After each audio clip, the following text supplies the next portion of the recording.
என் பொண்ணு 4 நாள் அவங்க மாமா வீட்டுக்கு போயிருந்தா. என்னன்னா அவங்க இன்டர்ன்ஷிப்காக அங்கிருந்து போக ஒரு ஈஸியா இருக்கும்னு சொல்லிட்டு அவங்க மாமா வீட்டுல போய் ஸ்டே பண்ணியிருந்தா. அந்த 4 நாள் என் பொண்ணு இல்லாத உண்மையா சொல்றேன் செம்ம கஷ்டப்பட்டேன்.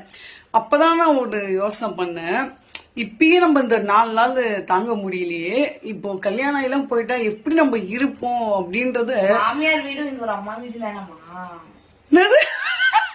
கேக்கல, மரியாதையா உண்மைய சொல்லு. சாவடியும். மாமியார் வீடுதான் அம்மா வீடு மாட்டலாம் வராது.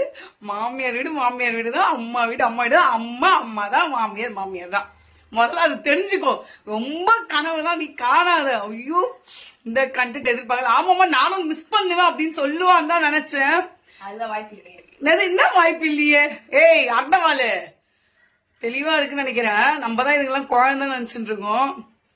இவங்களாம் தெளிவா இருக்கா.